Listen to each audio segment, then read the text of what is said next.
ನಮ್ಮಲ್ಲಿ ಒಬ್ಬರು ಸ್ವಂತದಲ್ಲಿ ಒಬ್ರು ಗುರುಗಳಿದ್ದಾರೆ, ಶರಣ ಶಂಕರಲಿಂಗ ಅಂತೇಳಿ. ಊರ ಹೆಸರೇ ಸ್ವಂತ. ಗುಲ್ಬರ್ಗ ಡಿಸ್ಟಿಕ್ ಕಮಲಾಪುರ ಅಂತ ಹೇಳಿ ಬರುತ್ತೆ, ಹೋಗೋ ಬೀದ ದಾರಿಯಲ್ಲಿದೆ. ಸ್ವಂತ ಅಂತೇಳಿ ಊರ ಹೆಸರು. ಅಲ್ಲಿ ಆಶ್ರಮ ಇದೆ. ಆಶ್ರಮದಲ್ಲಿ ಹೆಂಗಿದೆ ಅಂತಂದ್ರೆ, ಮೊದಲು ಒಬ್ರು ಗುರುಗಳಿದ್ರು.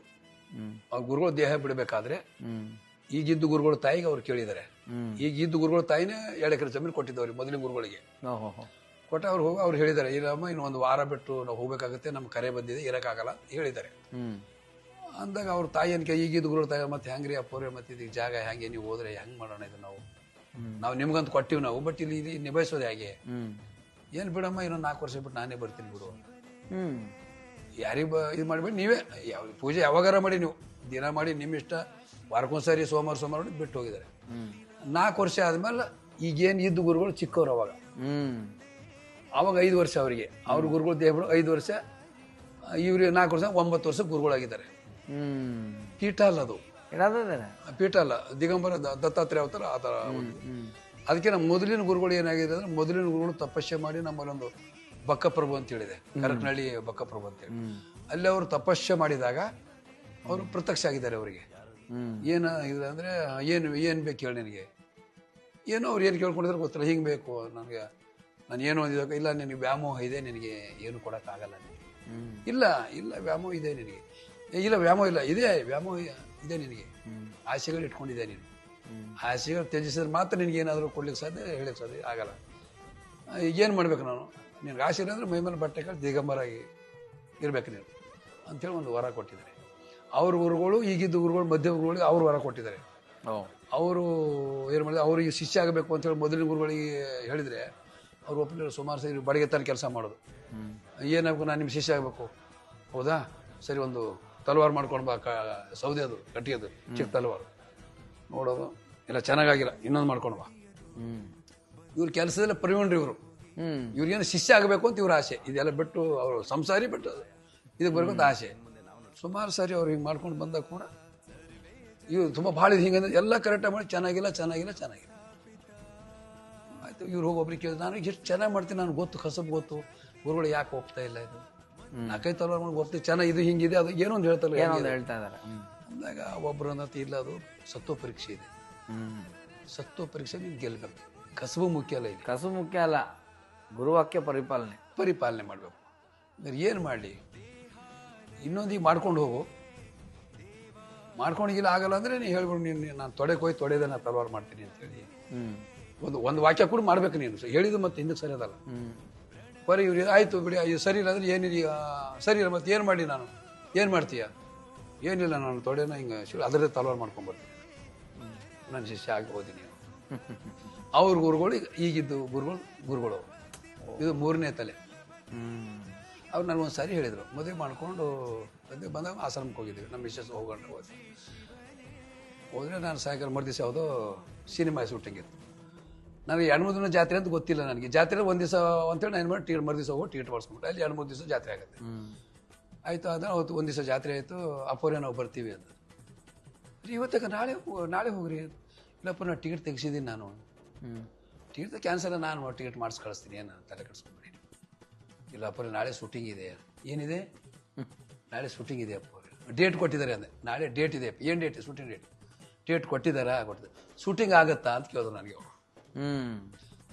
ಅಪ್ಪೋರೆ ಡೇಟ್ ಕೊಟ್ಟಿದ್ದಾರೆ, ಶೂಟಿಂಗ್ ಆಗುತ್ತಾ ಅಪ್ಪ ಡೇಟ್ ಕೊಟ್ಟ ಮೇಲೆ ನಾನು ಹಂಗಿಲ್ಲ, ನೀವು ಡೇಟ್ ಕೊಟ್ಟಿದಾರ, ಶೂಟಿಂಗ್ ಆಗತ್ತಾ ಗೊತ್ತಿಲ್ಲ.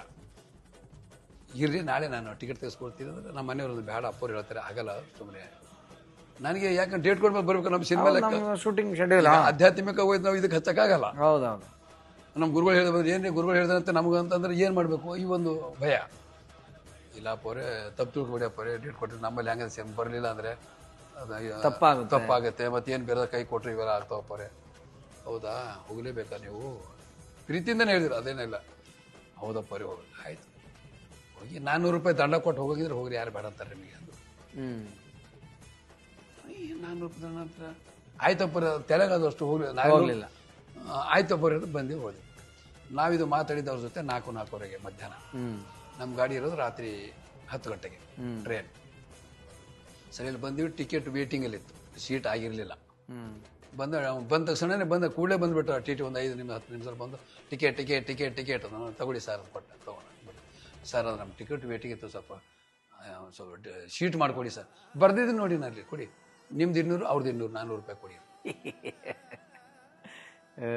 ಇದು ನಮ್ಗೆ ಹೇಳಿದ ಗುರುಗಳು 4 ಗಂಟೆಗೆ 4:45 ನಮ್ಗೆ ಇದು ಆಗಿದೆ 10 ಗಂಟೆಗೆ. ಸರಿ ಇದು ಏನು ಹೇಗೆ ಇದು ಈಗ ನಮ್ಗೆ ಆಗಿದೆಯಲ್ಲ, ಹೌದು, ಬೇರೆಯವ್ರ ಕತೆ ಬೇರೆ ಬೇರೆ ಆಗಿದೆ ಅಂತೆ ಬೇರೆ. ಇದಕ್ಕೆ ಹಂಗೆ ಮತ್ತೆ ನೆಕ್ಸ್ಟ್ ಡೇ ಬಂದು ಶೂಟಿಂಗ್ ಇತ್ತಾ? ಶೂಟಿಂಗ್ ಕ್ಯಾನ್ಸಲ್ ಆಗಿದೆ. ಅಯ್ಯೋ, 400 ರೂಪಾಯಿ ದಂಡನೂ ಕೊಟ್ಟು ಮಾರೋ ದಿನ ಶೂಟಿಂಗೂ ಇಲ್ಲ. ಅದನ್ನ ಅವ್ರು ಮೊದಲೇ ಹೇಳಿದ್ರು. ಹೌದು. ಆಮೇಲೆ ಅವ್ರದೇ ಒಂದು ಈಗ ಇದ್ದಾರೆ, ಅವ್ರಿಗೆ ಗುಲ್ಬರ್ಗದಲ್ಲಿ ಇದ್ದಾರೆ ಅವ್ರು ಡ್ರೈವರ್. ಅವ್ರು ಇಷ್ಟೇ ಇದ್ದಾರೆ, ಇಷ್ಟೇ ಎಷ್ಟು ಇದ್ದಾರೆ ಈಗೆಲ್ಲ ಅವ್ರಿಗೆ ಒಂದು 30 ವಯಸ್ಸೀಗ. ಅವ್ರು ಆಗಿದ್ದು 9 ವರ್ಷದ ಗುರುಗಳು. ಅವ್ರ ಡ್ರೈವರ್ ಏನು ಮಾಡಿದಾನೆ ಅಪ್ಪರೇ ಮತ್ತೆ ಅವ್ನು ಹಂಗಂದ್ರೆ ಈ ಆಶ್ರಮ ಇಲ್ಲಿದೆ, ಹೊಳೆ ಇಲ್ಲಿದೆ, ಹೊಳೆ ಹಿಂಗೆ ಹೋಗ್ತದೆ. ಅವ್ರ ಡ್ರೈವರ್ ಇಲ್ಲಿಂದ ಹೋದ್ರೆ ಹೊಳೆ ದಾಟಿ ಅವ್ರ ಊರಿಗೆ ಹೋಗ್ಬೇಕು. ಡ್ರೈವರ್ ಮಳೆ ಸಿಕ್ಕಾಪಟ್ಟೆ ಬರ್ತಾ ಇದೆ. ಬಂದ ತಕ್ಷಣ ಅಲ್ಲಿ ಒಂದು 150 kg 200 kg ಒಂದು ಸೌದೆ ತುಂಡು ಬರೀಲಿ ಅಂತ ನೋಡಿದು.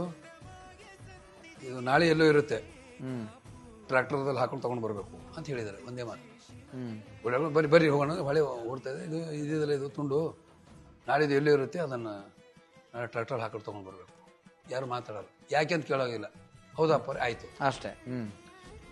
ಅದು ಏನಾಗಿದೆ, ಅವ್ರು ಸಾಯಂಕಾಲ ಹೇಳಿದ್ದಾರೆ, 3-4 ಗಂಟೆಗೆ ಏನು ಹೇಳಿದ್ದಾರೆ. ರಾತ್ರಿ ಡ್ರೈವರು ಹೋಗ್ಬೇಕು. ಇಲ್ಲಿಂದ ಹೊಳೆನೆ ಅವನ ಊರಿಗೆ ಹೋಗೋ ದಾರಿಯಲ್ಲಿ ಹೋಗುತ್ತೆ. ಹೋಗಿದ್ದಾರೆ. ಏನಾಗಿದೆ, ನೀರಷ್ಟೇ ಕೂಡ ಕಾರು ಪಲ್ಟಿ ಆಗಿದೆ. ಅಯ್ಯೋ.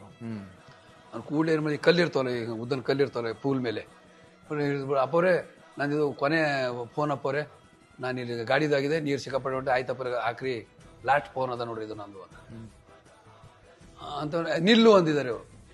ನಿಲ್ಲು ಅಷ್ಟೇ, ಇನ್ನೇನು ಅದು ಯಾರಿಗೆ ನಿಲ್ಲು ಅಂದ್ರೆ ನಿಲ್ಲು ಅಂದ ತಕ್ಷಣ ಅವ್ರಿಗೆ ಏನಿದೆ, ಒಂದು ಹಗ್ಗಗಳು ತಗೋರಿ ಒಂಚೂರು ನಡ್ರಿ ಹೋಗೋಣ ನಡ್ರಿ ಅನ್ನೋ ಡ್ರೈವರ್ ಫೋನ್ ಮಾಡಿದ್ದ. ನಿಲ್ಲು ಅಂತ ಏನು ಅಂದಿದ್ದಲ್ಲ ಸರ್, ಒಂದು 4 ಕಲ್ಲಿದೆ, ಅದು ಕಾರು ಆ ಕಲ್ಲಿಗೆ ಹತ್ಕೊಂಡಿದೆ. ಆಮೇಲೆ ಅದು ಇದಿತ್ತಲ್ಲ, ನೀರಿತ್ತಲ್ಲ, ನಿಲ್ಲೊಂದು ಆ ನೀರು ಇಲ್ಲಿಂದ ಹಿಂಗೆ ಹೋಗಿದೆ. ಅವನ ಕಡೆ ಫೋರ್ಸ್ ಬೋರ್ಡ್ ಹಿಂಗಾಗಿದೆ. ಆಮೇಲೆ ಕಾರಿಗಡ್ಡ ಮೊದಲನೇ ದಿನ ಹೇಳಿದ್ರಲ್ಲ 200 kg ತೊಗೊಂಡು ಬಂದು ಕಾರಿಗೆ ಬಂದು ಸಪೋರ್ಟ್ ಆಗಿದೆ.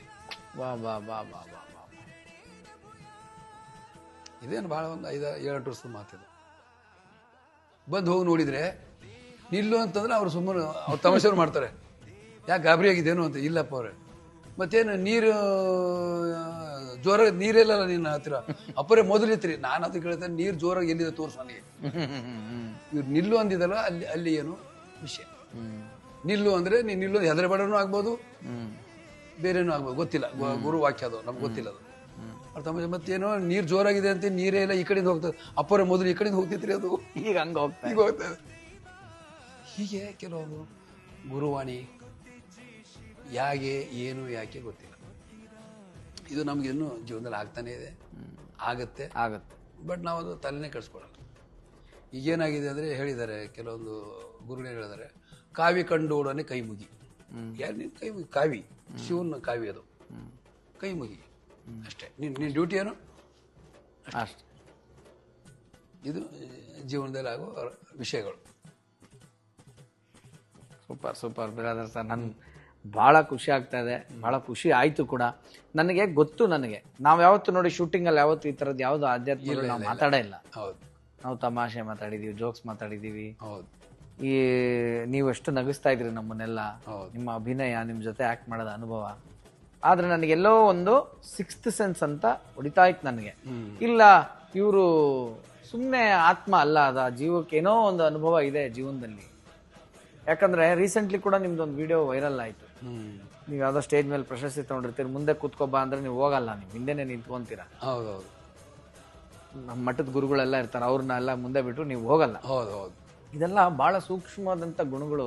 ಇಲ್ಲ, ಒಂದು ಏನಿದೆ ಜೀವನದಲ್ಲಿ ಹೇಳಿ ನಿಮಗೆ, ಬಸವಣ್ಣವ್ರು ಒಂದು ಮಾತು ಹೇಳಿದ್ದಾರೆ, ಎನಕ್ಕಿಂತ ಕಿರಿಯರಿಲ್ಲ, ಶಿವಶರಣರಿಗಿಂತ ಹಿರಿಯರಿಲ್ಲ.